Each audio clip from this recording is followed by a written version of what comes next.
So, Ellie, thank you so much for coming on the podcast, Integrative Medicine Matters. I like to start with every guest just asking, why does integrative medicine matter to you? It's such a good question, and I feel like it's got so many prongs, I suppose, to the answer. My feeling as someone who works sort of with one foot in the healthcare system but doesn't see themselves as a healthcare provider is that, as we all know from public opinion, the healthcare system is on its knees. We're all looking for different solutions and new ways of taking care of our health, and mostly in a more preventative way. I think, for good or bad, the sort of wellness in inverted commas movement has woken people up to much more integrative approaches to looking after their health. We understand that the healthcare system itself is underfunded and has been chronically underfunded for a long, long time.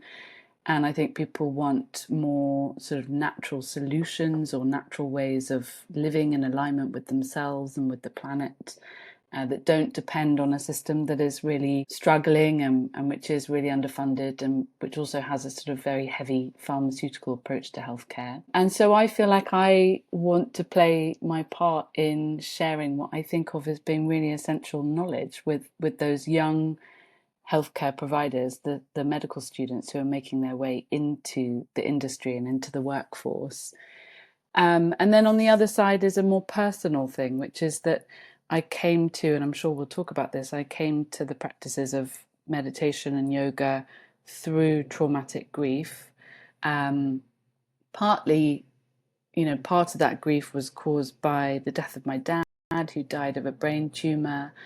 And so I learned very early on about the highly medicalized, highly pharmaceutically driven solutions to cancer treatment, which, in his case didn't work out.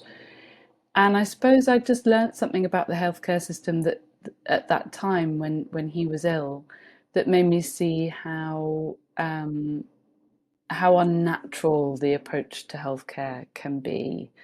And I'm not by any means saying that yoga should be used to treat cancer. I'm absolutely for the science behind cancer treatment, but I guess quite early on in my life I had quite a sort of a strong introduction to how perhaps over medicalized the medical system is, if that makes sense. And that sort of sent me on a journey of working out how to take care of my own health and my own well-being in a way that was going to be more holistic and more mind body focused and hopefully more preventative as well.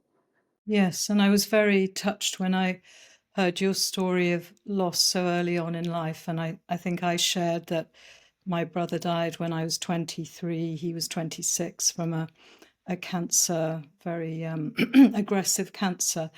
And in a way, that sent me on that journey of both trauma and of a long journey of healing, of trying to come back to being able to stay in the health service and thrive. And actually, at that time, I couldn't. So I did step away to set up the National Centre for Integrative Medicine. But your story, when I was chairing the session in the Integrative and Personalized Medicine Conference, you were speaking. What was really exciting for me is that your journey has taken you to connect directly, as you say, with medical students, and also that they're so enthusiastic about learning more about yoga for their self-care, but also um, in a bigger sense, they're also striving, aren't they, at that young age to find balance in their life? Yeah, and I particularly love working with that age group because of the fact that I feel like I'm getting them at that sort of pivotal moment where they are really becoming adults, they are becoming independent, and they are already very independently minded. And they've got this, the students who come through my programs have got this curiosity around what else is there that makes up health and well-being, and how can we look at those subjects from a more preventative point of view and a more holistic point of view. I find that there's something also about that generation currently who are, they're much more plugged in to the climate crisis and our disconnection from nature. Mm, Um, they've inherited a world that is unfortunately struggling in so many ways and so many systemic levels, and they are seeking alternatives, I think, to the mainstream models, which have been very patriarchal, very destructive, obviously, to nature, and they're sort of seeking something more of a balance, I suppose. They're wanting to complement all of this traditional knowledge and the received wisdom that medicine is teaching them in order to find something else that sits a bit more comfortably with perhaps how they want to live in this world that they've inherited, which is to be more deep rooted in their connection to themselves and to one another and to the world around them. Um, so yeah, it's a very, very rewarding thing to work with people that age, because it feels like they're going to hopefully ingest all of this knowledge and feed it into the way that they work once they get into healthcare. yes. And that's a philosophy as well, right? As well as a It, practice. it is a philosophy, and I often talk about how only in retrospect I could see that we were trained on a heroic model of intervention. And to be a hero often means that you don't feel in battle, you're invulnerable to things that other people might be vulnerable to.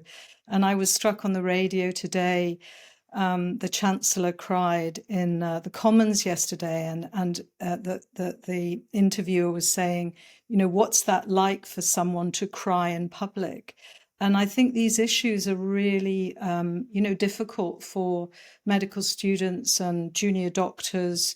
How do you hold your feelings and your own personal experience, and at the same time make your patients the priority?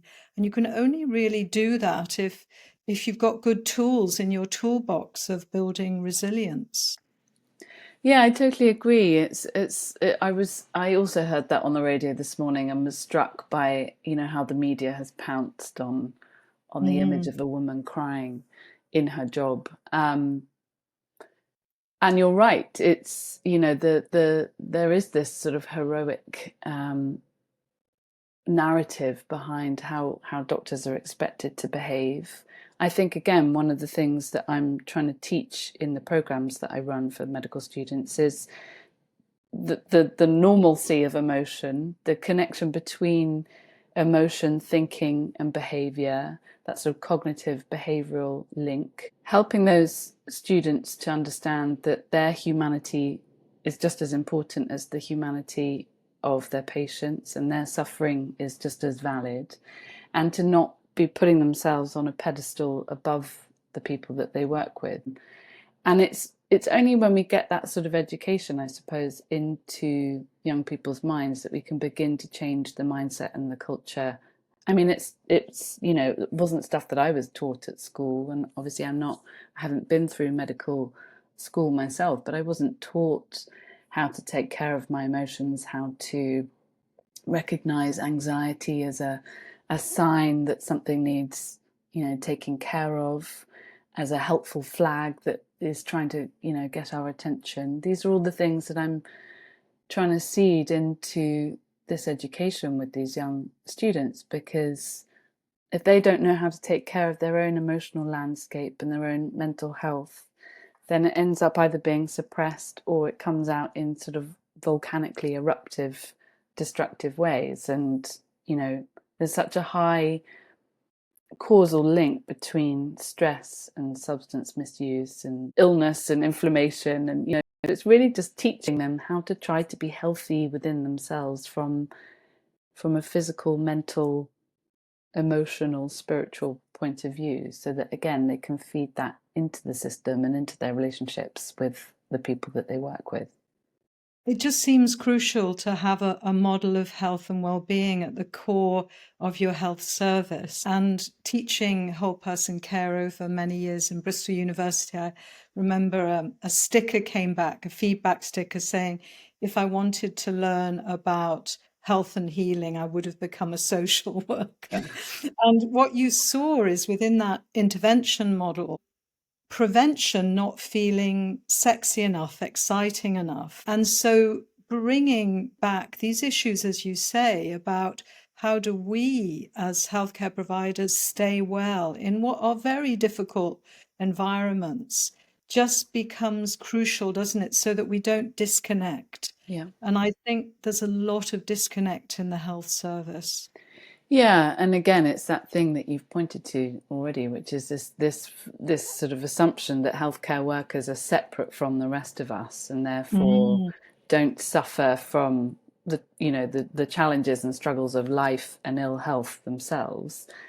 And absolutely, it's like if there's something rotten at the core of the apple, that is going to spread. And equally, we have, I've heard it said many, many times over the years that we have a sick care service rather than a healthcare service. We wait until people get ill before we treat them, rather than investing enough money to ensure people's well-being and health before, to prevent them from getting sick, or to limit how sick people get. And again, that sort of sense of exclusivity still exists within the profession, because people think, well, I'm here to serve and help others, but not necessarily take care of myself along the way, because I'm excluded from that pile of of human experience. So again, I just think it's absolutely vital that we undo all of those taboos and stigma that exist around the idea that the doctor or the medical professional has to be the one in charge with all of the answers and no vulnerabilities and no frailties of their own. And that feels like a very sort of Victorian mindset or Victorian culture. I agree. And I'm reminded of care of self, care of others, being a bit like the sympathetic nervous system, the parasympathetic nervous system, which I know you teach about. But I wanted to ask you, why yoga, Ellie? Tell me about yoga and your journey with it, and maybe for our listeners and viewers, a little bit about yoga and Ayurvedic medicine. Yeah. Okay. So, I mean, yoga is such a vast subject, as is Ayurveda. Um, I came to meditation before I came to yoga, and I came to both practices because I lost my dad and my boyfriend within the space of 6 months of each other when I was 27. My dad had been ill for 2 years with a stage 4 brain tumor. And at the time I'd actually just opened a little restaurant. I was a food writer, a published author, doing really well with the beginning of a business in food with a really good friend of mine from university. And 6 months after my dad died, which was around the time that I opened my restaurant, my boyfriend left me. He didn't die, but he left me completely unbeknownst to me. I had no idea that he was thinking about that. We were planning on getting engaged and starting a family.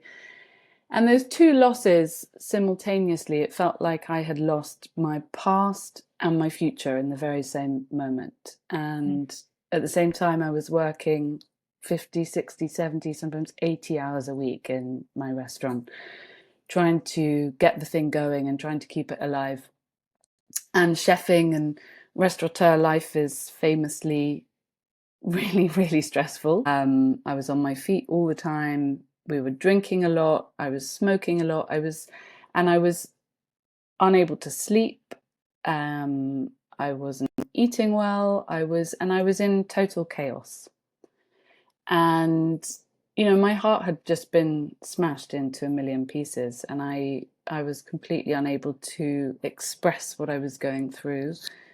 I was so young, I didn't know anybody else who'd been through anything like it. And in fact, everybody around me was sort of getting married and, settling down into big grown up life experiences.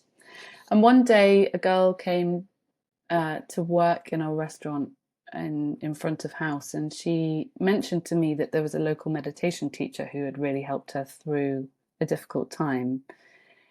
And I was a real skeptic. I had no interest in spirituality, but I was feeling completely and utterly broken. And something in me was curious, and I decided to go along and visit this teacher.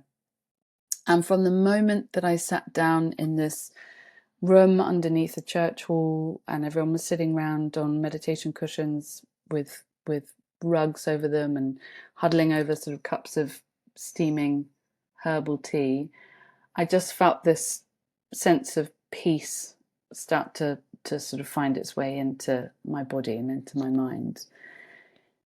And we were practicing mindfulness meditation, mindfulness of breath. So just observing with our eyes closed, the natural breath coming and going through the nostrils without making any changes to it, without adjusting it or forcing it, but just letting it be and watching it rise and fall. And I started to notice for the first time in months that my mind was going quiet, and all of the maelstrom of noise and storytelling and painful narratives that were going around my head were starting to thin out and get still. And my heart still physically hurt like nothing else. I was still in tremendous emotional pain, and physically that hurt. But I was fascinated by the fact that my mind, which I was just completely victim to, had gone silent. And that for me was the door through which I walked, because I then got really interested in the mechanism, I suppose, the technology of meditation. What is this? Why is this working? I hadn't wanted to medicate my experience. I had quite a few mental health struggles in my 20s. I'm prone to anxiety and depression. But these massive life events, forced me to stop and really take hold of my experience and find a new way through. And I knew that I didn't want to medicate. And, drinking and partying, and that wasn't helping either. So I got fascinated with meditation, and it was from there I started practicing yoga with the same teacher, which I just think of as moving meditation. And again, I was really struck very early on by how I started to feel like this is where I feel safe, in child's pose on the mat, breathing deeply into my lower back and into my belly. What I later understood was that I was activating my parasympathetic nervous system and generating a feeling of calm and safety. But I remember thinking that I feel safe. I feel safe for the first time in a really long time. And, when you feel safe, you can begin to heal. And that's where I realized I could begin to heal, even though I couldn't change what had happened to me, and I couldn't bring either of those men back, and I couldn't live the life that I'd thought I was going to live. I could reframe how I was experiencing it and what stories I was telling myself about it. Because I had put a lot of negative self-talk into the pain, a lot of self-blame, and I felt very unworthy. I felt very ashamed of how deeply I was feeling. It was a very complex experience, and for me, yoga took me on a journey of beginning to feel safe, beginning to feel like I could trust myself again, beginning to have kind thoughts towards myself, beginning to generate self-compassion and self-love, and it really just changed my relationship with my body as well. I started to see my body as this really miraculous thing that was supporting me all the time. And so I got very, very deep very quickly into both practices. And I had what I suppose I think of as a spiritual awakening. And I decided to go away and do my yoga teacher training, really just because I wanted to get further into the practice and understand where it came from. So I went away to an ashram and did that intensive training for a month, and intended to just be taking a break from my restaurant and then to go back. But actually that training really changed things for me. And I realized if I can go from thinking about suicide and being at the very bottom of the deepest pit I've ever been in, to feeling empowered, awake, connected, hopeful, alive, grateful, then this practice has really broad applications, across social care, across healthcare, across the prison service. Like, people need to learn this practice from an early age. We should get this into schools, we should get this into hospitals. And that was a real light bulb moment for me. And what I haven't mentioned, funnily enough, is that my dad was a medical negligence lawyer. So his whole world was medical life. But I've always grown up and worked in the arts and food, and I've never understood anything about medicine. So it's very strange for me that I've found my way to teaching medical students. But I'm giving you a sort of long, slow version of my story because it is very winding. And at that moment in time, I knew I wanted to go further into my studies again. And that's when I went to California and did a master's degree in yoga studies. And it was only there, maybe 5 years into my journey, that I understood that what I had experienced was traumatizing. And it's there that I did all of my research for my thesis into the effects of trauma on the brain and the disconnect between the mind and the body, and really researching the science behind why yoga and meditation can support us in our healing from trauma. And it was there that I started to work in volunteering in a local health clinic, teaching yoga and working with war veterans who had come home from combat with PTSD. And that all really cemented for me, I suppose also because America has much more integration in terms of sort of the holistic and integrative practices in social work, in healthcare. There's just a sort of broader and deeper culture of philanthropy as well. So there's a lot more social enterprises that bring yoga into spaces where there is deep suffering and where there is trauma. But it was there that I got a lot of inspiration. And I started working with undergraduates as well, teaching programs and lecturing on their science and theology courses. So it was when I came back to the UK that I started working at medical schools. And to come back really to your main question about why yoga and what is yoga, I mean, for me, my understanding of yoga is that it is a tool and a technology that helps us to unite ourselves in our minds, our bodies, and our spirits. But not just that, it's not just about the internal sort of alignment and creation of peace that it can generate. It's also about plugging into our world in a more deep way. And that means plugging more deeply into our connection with one another, our connection with nature and ecology and our dependence on that, really understanding that deep-rooted dependence. And for those who feel it, a connection with something greater than ourselves, the divine, or whatever you want to call it, universal consciousness. So it's really an amazing combination of the physical, the mental, the emotional, the spiritual, the psychosocial. And yoga means to unite or to join, but it really intersects with so many subjects. It's about the health of our bodies. It's about the health of our relationship with the natural world. It's about our connection to some greater purpose or greater entity. And so it's a really, really broad ranging practice that is not just limited to physical postures. It also is breath work, it's meditation, it's prayer, it's mudras and mantras, so sort of gestures that we make with our hands that create different energetic resonance within the body, mantras like chanting. There's so much to it, and it fits within Ayurveda, which is the science of the study of life. And Ayurveda itself is an ancient medical system used by Indians still today that understands, again, that we are biological organisms existing within a huge biosphere, and that our relationship to our surroundings and our environment has an impact on our health and our well-being. I think that's the best sort of pithy way to describe Ayurveda, which again is concerned with the relationship between the mind and the body, and the mind and one another, and the mind and our environment. And both practices really, or both schools of thought, which do originate in philosophy, are concerned with creating balance.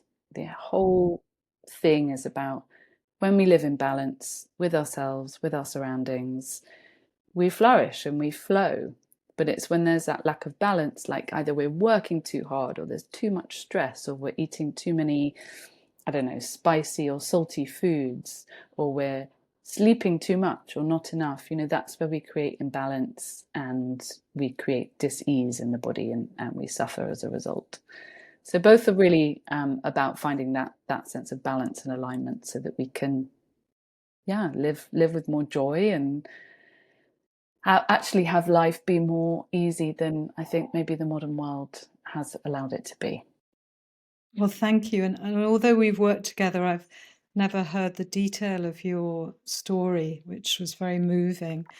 But also, I loved the way you talked about yoga as a technology, because when I listen, I'm very aware, as we set up our master's program in integrative healthcare. We're going into our 8th year now, so quite a long time ago. I started to learn about these whole system approaches like Ayurveda, like traditional Chinese medicine underpinned by Taoism. And it's the mind, body, spirit remains connected in those whole systems. No one ever imagined trying to separate them. But the reason I love the word technology is that there's a lot of research now emerging for yoga in specific conditions, but also, as you say, generally in health and well-being and finding balance. And what I love is allowing the mystery and uncertainty of the mind, body, spirit, just allowing it to be there for us at the same time as the science emerging for its usefulness. Yeah, I totally agree, and it's really encouraging to hear you say that as a doctor and a medical practitioner, because for such a long time I felt like, well, if I'm going to bring this knowledge into these spheres like social care, healthcare, education, then I've got to arm myself with all of the evidence, because that's what people want. They want empirically backed evidence.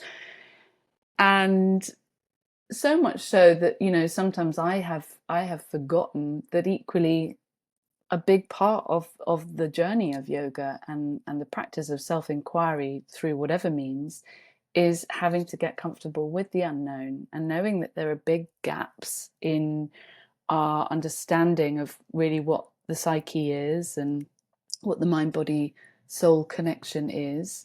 And there are big gaps in our understanding around life and existence, and for me, that meeting point between science and spirituality, which is why I so loved lecturing on the science and theology program at LMU when I was doing my master's, is what's so exciting about this exploration. I think there is absolutely room, and should be room, for the two sort of left and right, if you like, brains to be in conversation with each other. And where I think medicine, I suppose, has faltered is in, in perhaps a sort of slightly arrogant defiance of what also exists within us, which is the spirit. And how do we treat the spirit? How do we work with the spirit? If the spirit is broken, that's really serious. But medicine doesn't know how to work with the spirit. So And I was really touched by one of the medical students on the course that we were running together over lunch saying to me, "Don't you think medicine's a bit arrogant?" And I wanted to say, do you want the 30-minute, 1 hour, 2 hour response to that? Because you and I had worked with the chakras. So the idea with a lot of whole systems is that we're energetic beings, and that energy is defined or described in different ways. So with acupuncture, there would be the meridians, the line of energy. And that's, the underlying philosophy of being able to needle the energy and rebalance it.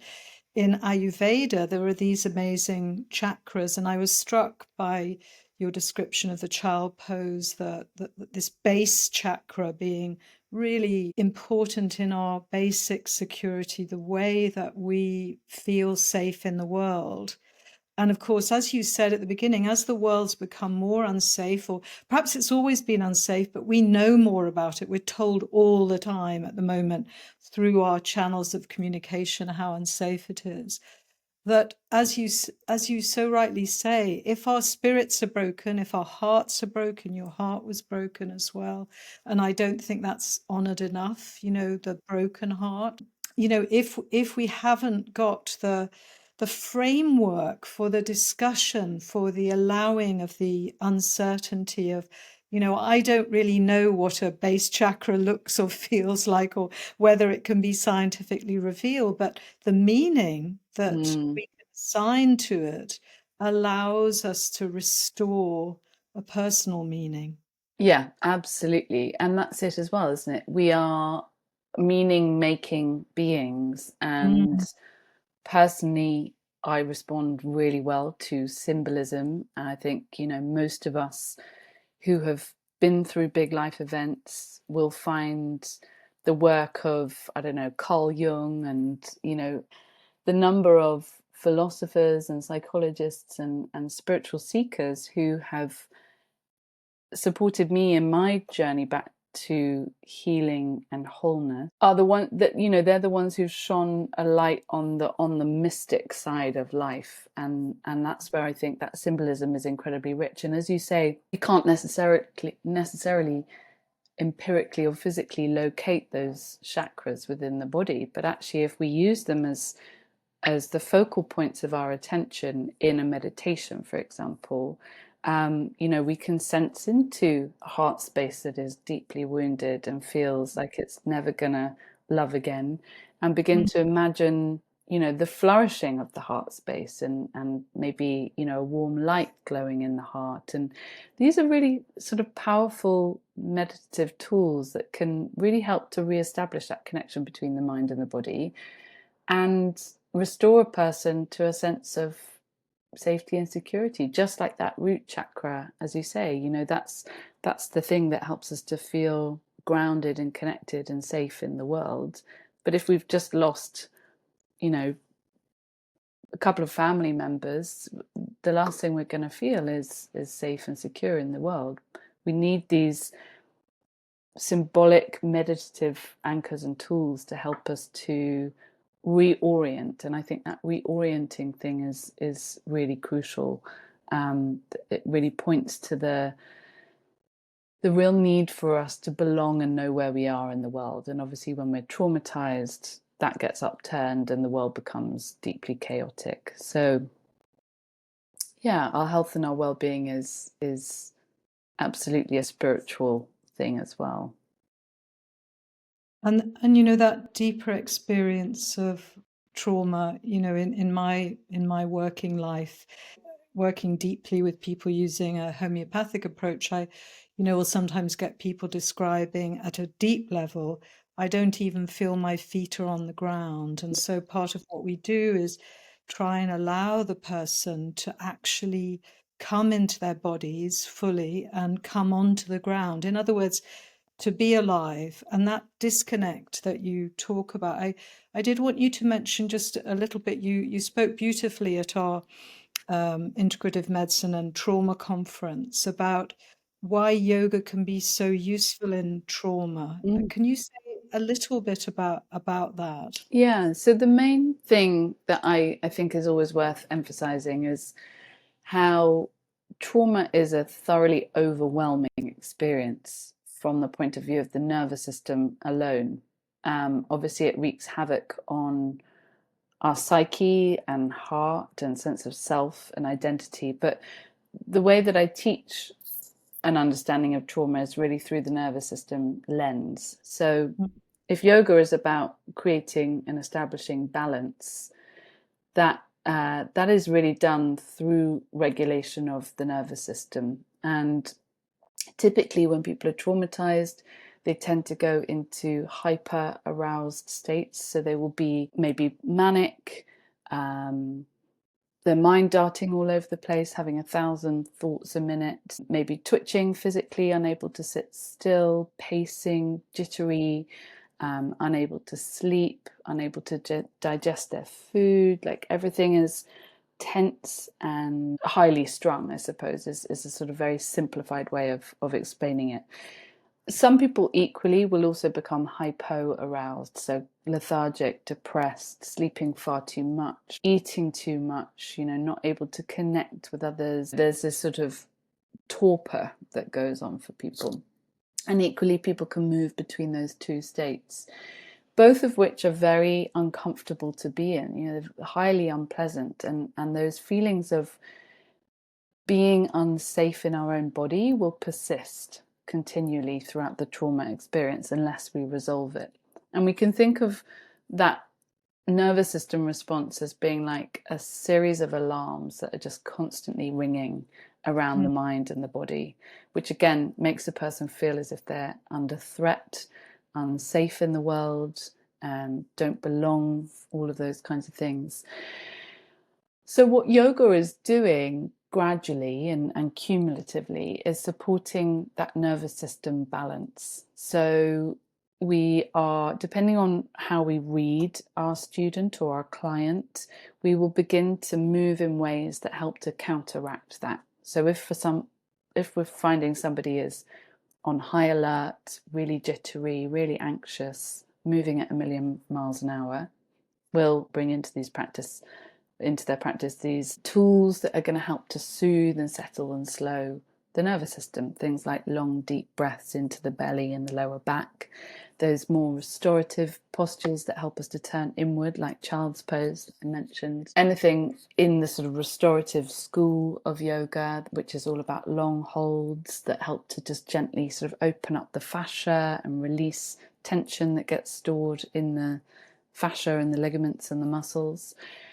Equally, if we're finding that somebody is in that sort of depressed, dissociated, shut down, hypo-aroused state, we're going to want to just gradually activate the nervous system to bring more energy and aliveness into their system. So more standing postures, more outward facing, outward gazing postures, things that help to open up the heart and the chest and limbs and get the blood pumping and quicken the energy effectively in their body. But essentially all yoga practice will be about finding this sort of well-calibrated balance between the two so that the nervous system can increase its range of arousal, and learn how to respond to threats off the mat, because on the mat they've trained the nervous system to be less reactive to whatever threats are present. So that's a sort of real nutshell explanation of what yoga is helping to do. But as we've already touched on, there's a sort of symbolic and philosophical elements which help, I think, massively to reconnect us to the big, beautiful cosmos around us. We need to be careful that we're not taking people high up into the cosmos and creating more, overstimulation. That could be dangerous, threatening, frightening for a lot of people. But we're also teaching practices that are contemplative, that are helping us to turn inwards towards what is painful rather than shunning it and turning it away, with this idea that it's very psychotherapeutic, this idea that as you turn towards your shadow, you get to embrace what is difficult and challenging and so grow. And equally, there's a lot in there around those contemplative practices of self-compassion, extending compassion towards ourselves, even when we feel the deepest, darkest pain and shame, which we often find harder to do with ourselves than we do with others. And the practice of gratitude, which helps us to reconnect with what is good and what's going well. And that could be the simplicity of, I'm grateful for my breath, I'm grateful for my body, which works and supports me through this process. I'm grateful for the people who guide me, whatever it is. So really sort of renewing the spirit, I suppose, as well as restoring that physiological sense of safety and calm which helps to quiet the mind and open the heart. Yeah, beautiful. And there's so much in there. There's also this incredible vagus nerve. It's one of the cranial nerves. It's the wandering nerve. We know that it innervates or goes into the diaphragm. The breath techniques that you're describing, the deep relaxation, has this physiological effect to down-regulate the sympathetic nervous system, and to the point where there are some people now trying to put electrodes to stimulate the vagus nerve. And I'm thinking, why do that when you can have practices like yoga and meditation that are available to us? I mean, I have my app that I use for my meditation practice, just a timer. I did a yoga nidra with the medical students this week, and one of them fell asleep at the end of this 10-minute beautiful yoga nidra, which is a particular practice to help us into sleep, that switching off of the mind, that releasing of GABA, which is a neurotransmitter that we need for rest and repair. So yeah, there's so many tools that can come into our resilience toolbox. But obviously what you've shared is how profound that can be, how life-saving. For you, this saved your life. I would Yeah. say in the same way when I experienced very severe burnout in 2011, these practices saved my life and allowed me to make meaning when the health system didn't really understand what trauma and burnout looked like at that time. So we're coming up to the end. It's been a wonderful discussion. I'd love to, just carry on talking to you. But I wanted to say that Ellie's done a beautiful 10-hour discovery course in trauma-informed care with yoga, and we'll give you the links to that. We can also give other links. But I just wanted to end with a bit of a celebration. Tell us about what you emailed me last week about something that was exciting you in your future work. Yes, so I've just joined the board of directors for a great charity called the Yoga for Life Project, and they work with the NHS and community groups and minority groups and the general public to basically deliver very specific yoga classes and courses for people with mental, emotional, and physical health conditions. So I'll be taking all my trauma-informed knowledge to them and hopefully beginning to just support them in delivering more yoga specific work within the community. So that's really exciting. And yeah, my work continues in medical schools. I'm about to begin training in psychotherapy as well to add and integrate with my work. And then yeah, I have a discovery course on the NCIM platform. And that course is really for anyone who wants to know a bit more about whether they are a healthcare practitioner or a lay person, about how yoga can support the healing of trauma. It goes into more of the science, which I think is I've made as comprehensible and as bite-sized and accessible as possible for anyone who isn't scientifically minded, to understand really just how disruptive trauma is and how it affects all of the systems of the body and all of the components of the self, and how again using yoga, which is so soft in its intervention, is so low cost, is so accessible when taught by the right people and in the right places, how that can support the healing of trauma. And I just think it's so vital because trauma is so prevalent and the healthcare system hasn't really understood that, I think, from the sort of psychological and physiological point of view. I'm really passionate about getting that course and getting this information into the hands of as many who are willing and open to learn about it. So Lovely, do check yeah. it out. And we'll be teaching again September, October with the medical undergraduates in Bristol University.